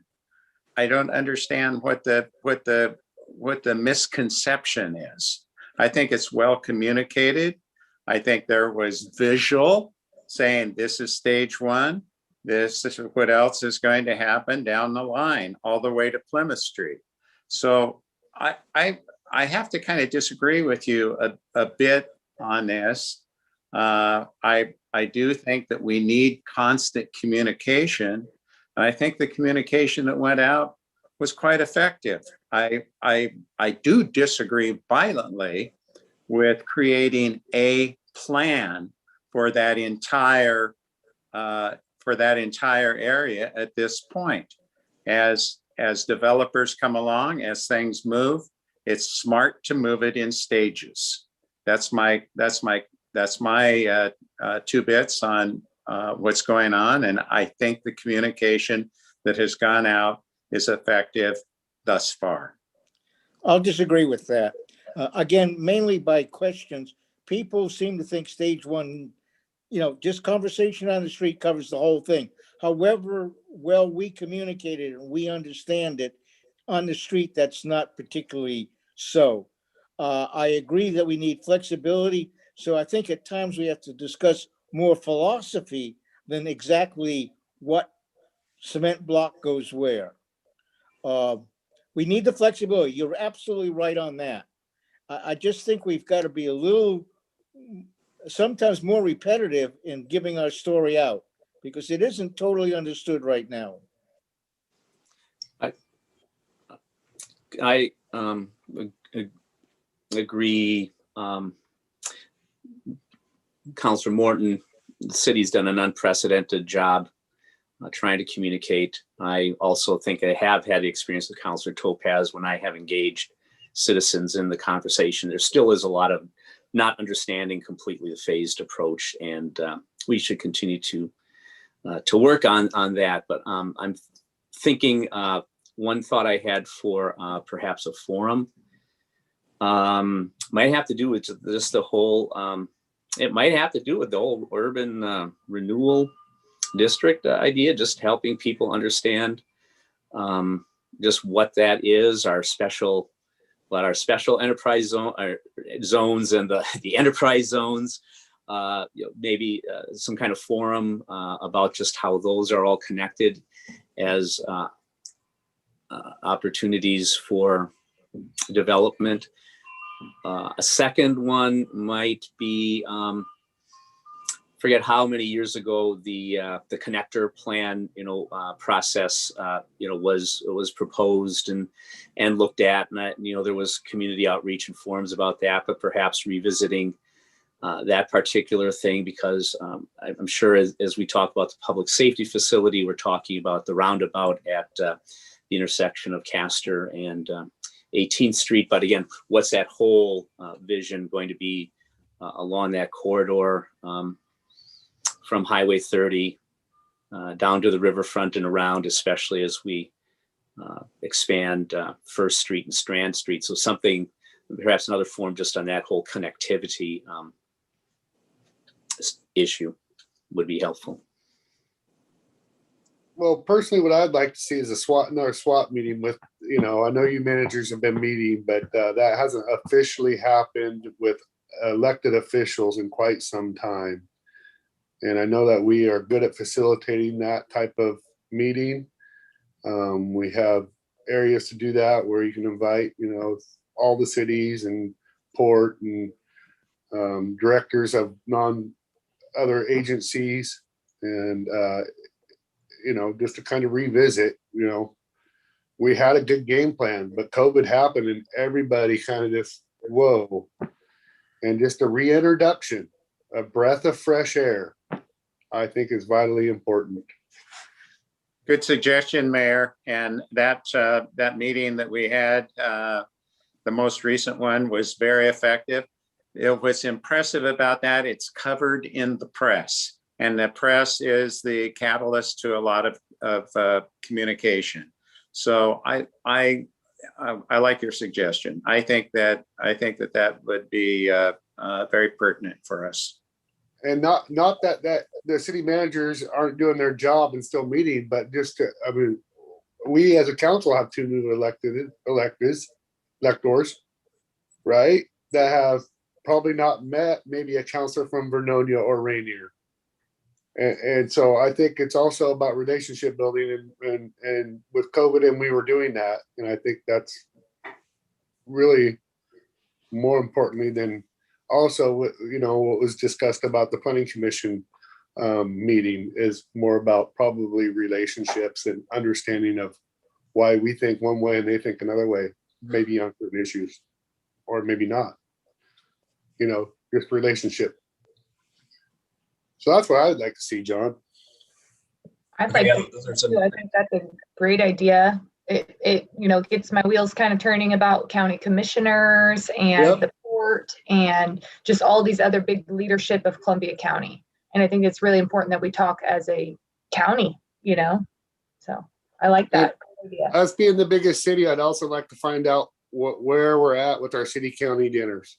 And I don't know who's in charge of that revolving window. But that needs to happen too.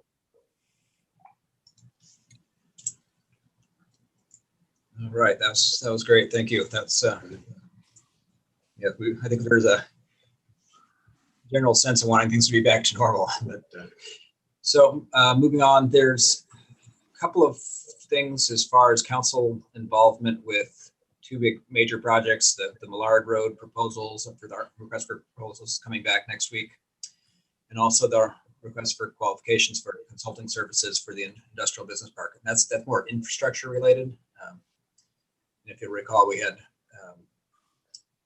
when we did the selections for the waterfront, we had the riverfront, the riverfront project, and that had a couple councilors on that. And then we ended up having the roadway project had a couple councilors on that. So that didn't meet that test of having to have an open session. We certainly could do that if you wanted to do that. I think there's a little more efficient to not go that path, have council involvement, at the kind of administrative level. So I wanted to talk about that and see capacity, interest. Millard, anything that comes back is going to come to the council anyway. So the Millard Road project is going to have our work with Eco Northwest is going to look at those proposals and look at the economic impact related to those as far as tax benefit and things of that nature, public benefit. So there's some work to do, some professional work. It's going to happen by the economists there. But wanted to meet your expectations as far as being involved with those two projects.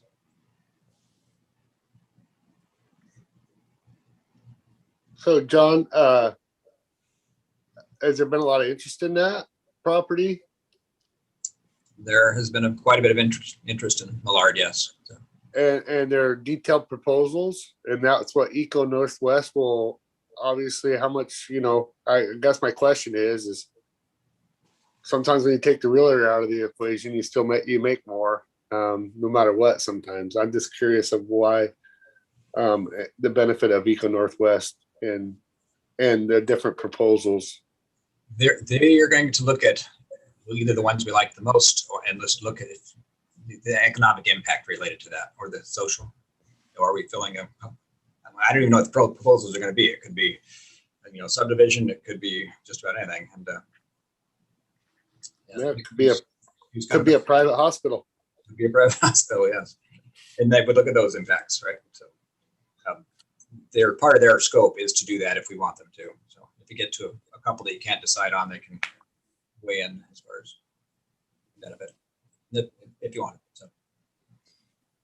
So options being, just let the staff and consultants bring you a recommendation, or like the top so many. There's an interviews layer to it also, so we'd have to do interviews if the council wanted.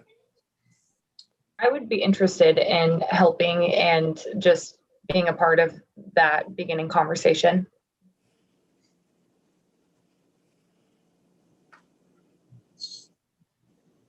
If everybody wants to sit on that, that's fine.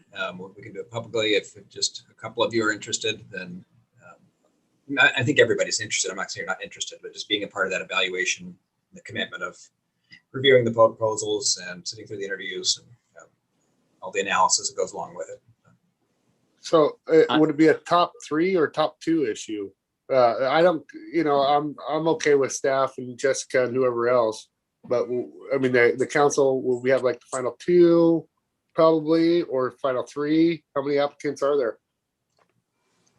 We won't know until the day of. Oh. Okay. And we can bring them all. No, I don't want them. Well, hopefully there's more than a few to choose from. Yes, I think 3 would be more than enough to deliberate. I disagree. It makes it easier, but if some people come up with a different flavor and they're not in the top 3, if the flavor is better than their proposal, it's, at one point the council cannot abdicate its authority yeah, we've got to say yes or no, but the oversight should also be part of the council. The sifting through the staff can do, but the staff shouldn't categorize it and only present what they think. That's, one of the things that we've got to worry about is as fast as things are changing now. Well, Jessica's offered, and I was wondering if there was another counselor who I'll wanted jump to. in on there. Okay. There you go, John. You got your two. Okay. And the consulting services for the business park? I think that's pretty cut and dry, isn't it? Yeah, it's pretty straightforward. Yeah. Parcelization's already been done. It's pretty, yeah. Yeah, this is about infrastructure planning. Yep. Okay, so another topic is the new community center. Another thing, planting a seed for what we want to call it.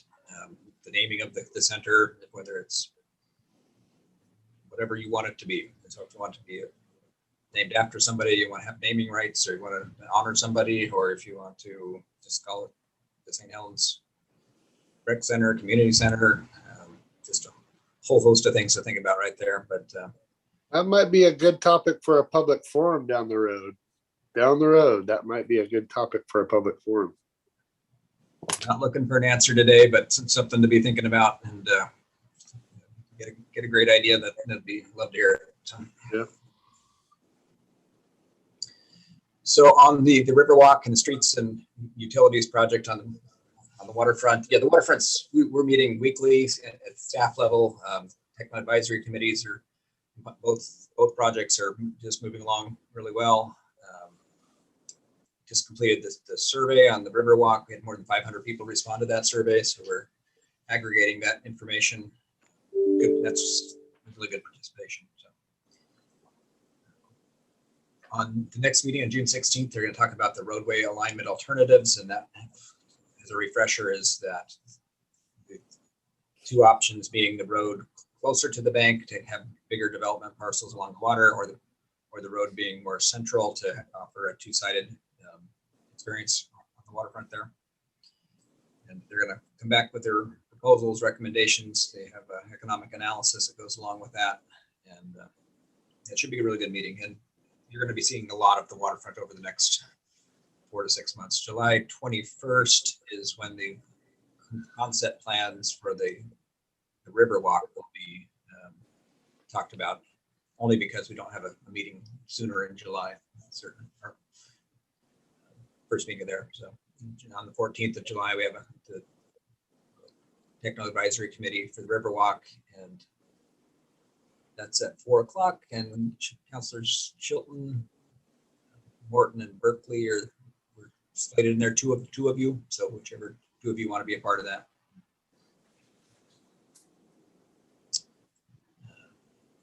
You said that's July 14th?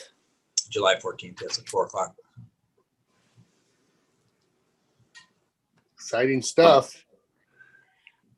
Actually, I think my wife and I will be out of state celebrating our 35th anniversary, so I better not.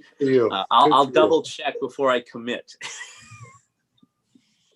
Okay. And John, I was just looking at my calendar, and I have my time down as June 23rd. Is that not correct? I will double check and see what.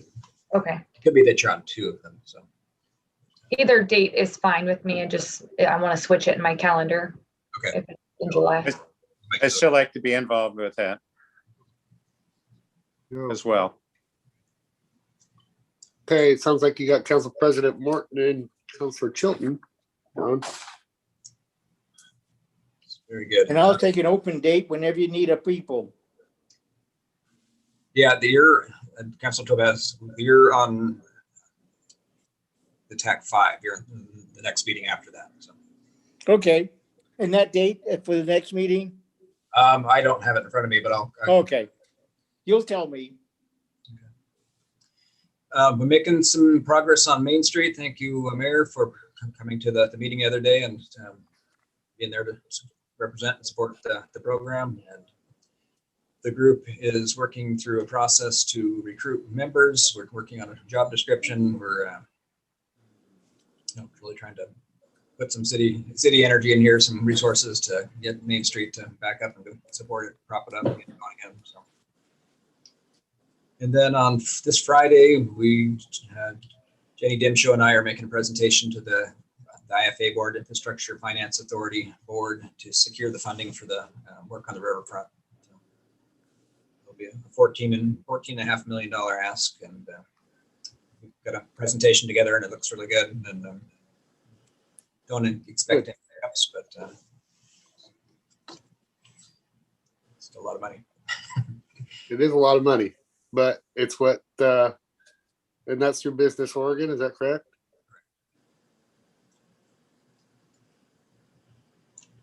Let's see. Yes, it is through Business Oregon.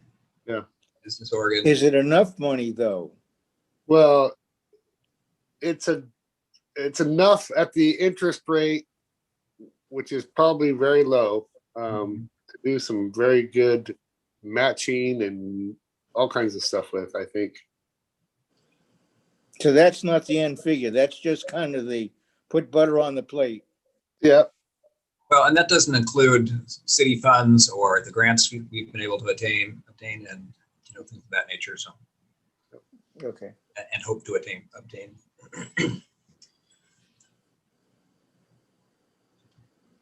So, other than that, I'm open for questions or.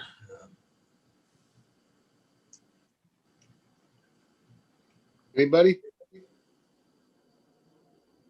John, good work. It's a lot to juggle.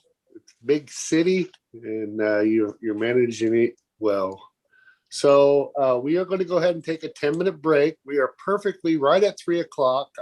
I'm happy that we stayed on schedule today. We are going to be going into, we're going to adjourn, but before we do that, we're going to be going into ORS 1926602E real property transaction. I think that's it. Correct, John? Is this real property today? Yeah, that would be fine. Yep. Okay. And so we'll go ahead and adjourn our work session, and we're going to take a 10-minute break, and then we'll be in our executive session.